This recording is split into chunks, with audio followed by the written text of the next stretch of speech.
Hi, everyone. Welcome to Planted Seed. My name is Jessica, and I'm the owner of Planted Seed. Today on What's Your Story Wednesday, I have Jazzy here. I'm so excited.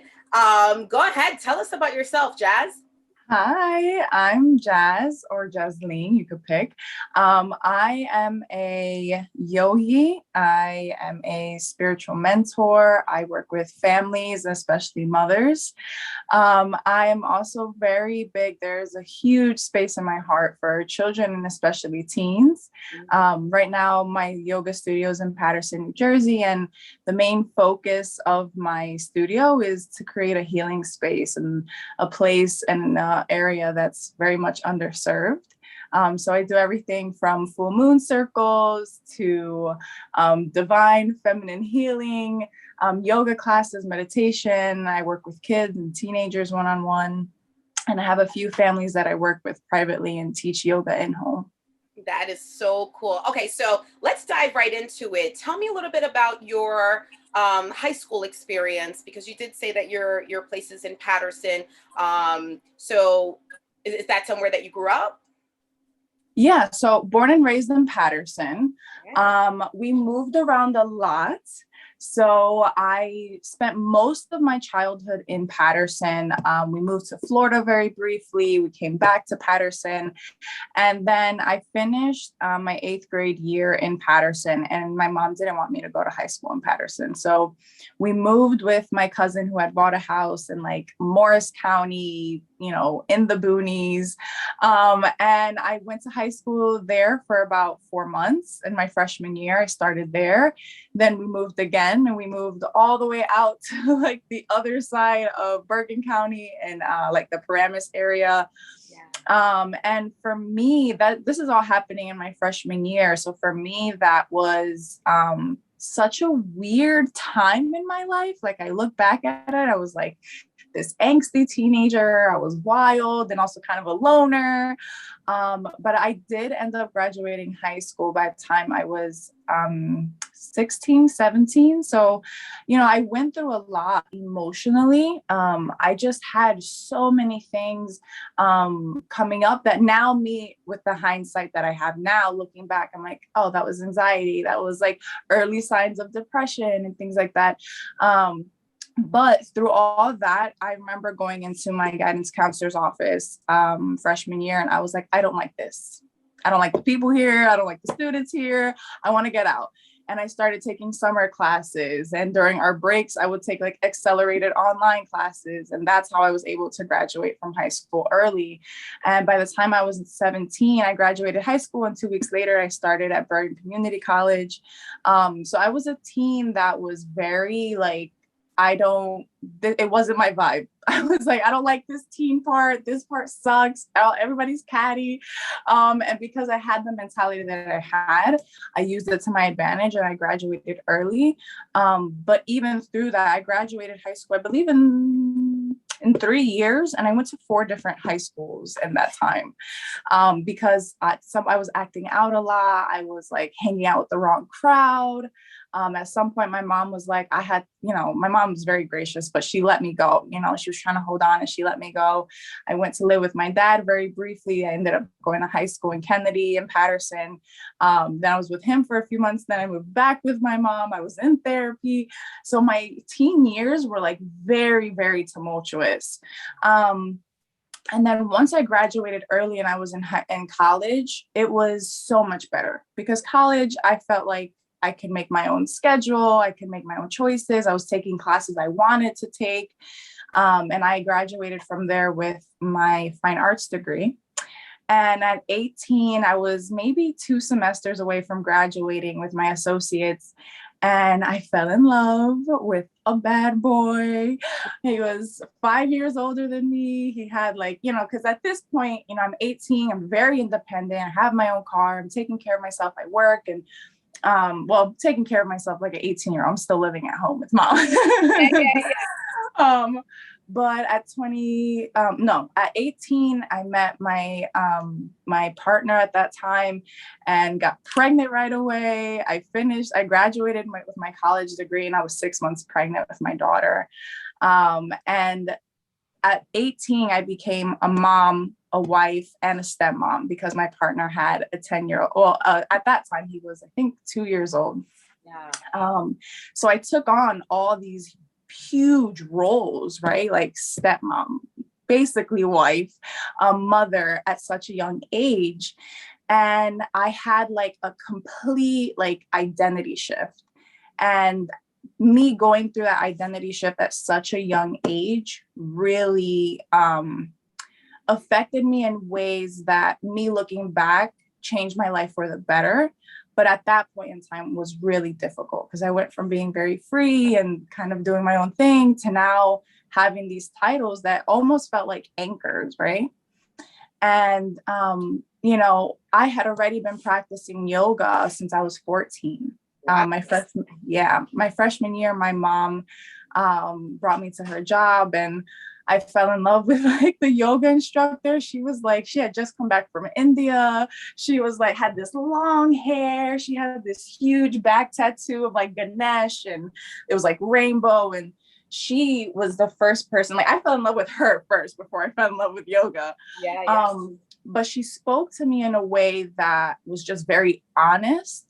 And I started a spiritual connection at a really young age. So throughout my high school career, I had this practice of yoga with my mom. My mom was also a very spiritual person, a very Christian person. So she taught me a lot about prayer and God. So I had that foundation there. It wasn't the strongest foundation, but I found myself now having a daughter. I'm 19, I have a kid, I'm having relationship issues and going up and down and trying to figure out life. And I end up in a children's yoga training for yoga. That was my first yoga certification at 19. And at that point in time, I was like, oh, I'm going to go learn children's yoga. This is going to be real fun. And I thought it was going to be really cute. But I went to Little Flower Yoga in New York City. And they have a focus on working with underserved communities. And they deal with trauma and mental health. And they were very real and raw. And at 19, I'm sitting in this class and we're going through it. And it wasn't like cute yoga and like funny shapes. It was very real, honest science and facts. And we were putting them into practice. And I had never in my life felt like, I was never aware that there was any healing that needed to be done. And so I was sitting in that class and I was doing a meditation and I'm bawling.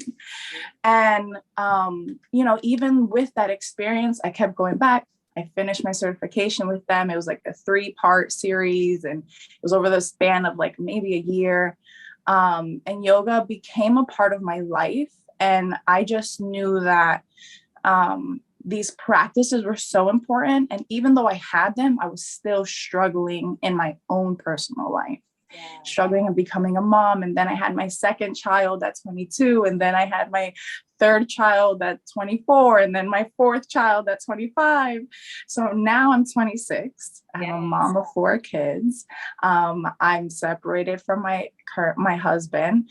And I'm in a very beautiful place in my life where I have so much self-acceptance and understanding and honesty about my path and the path that I've taken. And I'm arriving to that place now in these last maybe 2 years or so. I opened up my yoga studio this year. Congratulations. Love it. Thank you. But yeah, that's like the bulk of it. Right. If there's anything that you would like me to get into a little bit more. Yeah, definitely. So like in your high school year, like years, I should say, like what the fact that you were saying that was like kind of like up and down, like, did you face any like insecurities, any fears or anything like that? Because, this is what our teens are going through now is, trying to put on a show for their peers or always trying to fit in with their peers. Did you have any or obviously moving so much and moving everywhere, like you said, throughout your whole 4 years, was there any like insecurities or fears that you were faced with? Yeah, absolutely. I had a lot of insecurities about just who I was as a person. I had insecurities about my body, feeling really uncomfortable. And My freshman year of high school, I was 14, and I was sexually assaulted by an upper classman, and I thought he was cool, and he made me feel really pretty, and I ended up being in a really bad situation there. And then right after that, like 2 months later, we moved, and it wasn't because of that, because I ended up keeping that secret to myself. Because I was so ashamed, and I kind of held that on, and I took that on as it was my fault and my responsibility. And so I kept that as a secret, and I never shared that with anyone. And I think that that part really isolated myself. And that is where a lot of like the loner tendencies came, where making connections was really hard, me trusting. And then even at the same time, I started hanging out with like the bad crowd. And I tell my mom this all the time. Like, I was 16 and hanging out with like 20-year-olds in college, you know? And my mom, I was like, I saw crazy stuff. Like, I went to high school in Paterson. Like, the worst thing I ever saw was like fighting and like kids smoking weed, but like going to school with very privileged, wealthy white kids, where I was the person of color, and I was like, you know, the hood girl that came into high school, but in the hood I was the white girl. You know, I saw a lot of crazy things, a lot of concoctions, but I never participated. But I took on this role of like caretaker and like overseer, and like just these weird attributes of myself started coming out after experiencing that trauma. And I had no way of like vocalizing it. I didn't know how. I was very angry, and I couldn't understand it. And I hadn't come to accept that experience and that trauma until I was already a mom in my 20s. I think maybe I was like 21, 22 when I was like, okay, this happened. And I think it was right around like when the Me Too movement started happening. And I remember, you know, being at that time, I was in therapy, and I was telling my therapist, like, I can't stop reading these articles. And when like that whole Brett Kavanaugh case was happening, and I would read through it. And I was like, I need justice. I need to know that there was justice. Or, you know, when there's like, you're watching like Law and Order SVU, I had to finish it to the end. I was like, there has to be justice. And the episodes where there weren't, I was like furious. And it was through that she was like, okay, well, did you ever get justice for yourself? And I didn't. And she was like, have you ever come to accept that? And I, I'm in therapy, and I'm like, oh, I'm crying. And at that point in time, you know, I'm already a mom. I have children. I'm, you know, growing up with them. And that experience really forced me to go inward and start doing that inner work and healing and facing a lot of the things that I had been avoiding as a teen. Yes. And honestly, my biggest motivation was the fact that I was a mom, and the fact that I have little people that are looking at me. And if I wanted to be the best version of myself, I had to confront the hardest parts of myself at the same time. Oh, that is so deep. And oh my God, thank you for your vulnerability is just incredible. And I'm ever so grateful for you, you know, just even expressing that, because that, you know, there's a lot of teen girls that are going through this, and they don't have an outlet. They don't know that. Did you have any role models or mentors? So to be very honest, I did. I was very blessed to have a mom who was always very open and honest with me with everything. We could have difficult conversations. And I think that was part of that added on to like that isolating feeling of like, you know, I have a person that I can talk to, and I'm not, because my shame was so deep, you know. And I have an older brother from my mom, and he's 10 years older than me. And between the two of them, it was like I had the biggest support team ever. I mean, even now, they're still the two people. We're like the three musketeers, you know. We've gone through everything together. We've eaten, you know, ramen noodles and white rice together, and ketchup and crackers. And with sandwiches, you know, you on it. Exactly. We know the I, struggles. Yeah. yes, yes. So they're, oh, I'm sorry. I'm talking too loud and my baby's trying to go to sleep. It's okay. So they're definitely a huge part of my role models. And honestly, just me, I'm a big history person. I was an art major in college. I studied art history. So there's a lot of female artists that came up.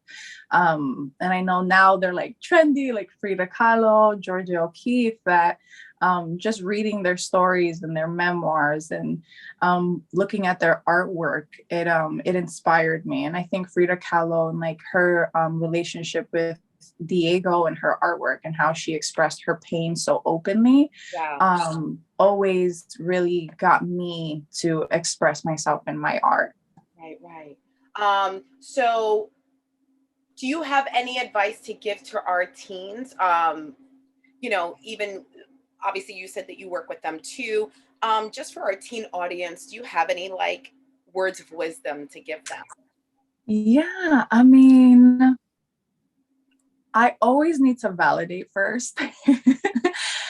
This sucks. Like this part of life, it does suck and it's hard. And um, I think being able to admit like you're mourning, sort of like growing up from childhood Yeah. and this transition from being a kid to an adult, and there's so much pressure on you. Mm. Um, but just truly, I know it sounds so cheesy, but like follow your intuition, that like that voice inside that's telling you go for this, like you can do this. And as hard as it can be in the age of social media, of TikTok, of YouTube and Instagram, Yeah. it does not matter what other people think. It does not matter if you feel like no one understands you, because maybe it's just that you're in this small circle, but your tribe, your people are somewhere. And as soon as you have that ability to, you're released from the reins of like high school and everything, explore that and really invest in yourself. Mm. That's so beautiful. Thank you so much for that. Of Now tell us course. a fun fact, because I always look forward to fun facts. Ooh, fun fact. Oh my goodness. A fun fact about anything or about myself? About you. I'm trying to think. Fun fact, fun fact. I'm thinking. Okay, so when I was 16, I used to, and I'm not encouraging all teenagers to do this, but I used to go on the bus and I used to take it all the way to New York City without my mom knowing.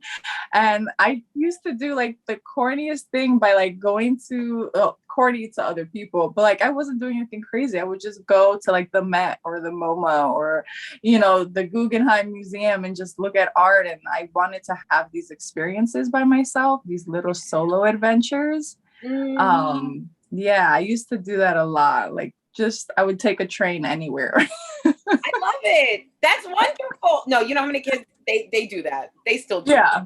Yeah. Just do it for fun stuff too. Not just to go meet up with someone. Just go do like something fun for yourself. Fun stuff. Now, okay, so now plug your business. I want you to be able to talk about your business and where we can find you. Obviously, I will tag your business so they can also connect with you as well. Yeah. You can find me 2 places. My personal yoga page is Jazz the Yogi. I'm there a lot talking about spirituality, growing up, still being a kid at heart.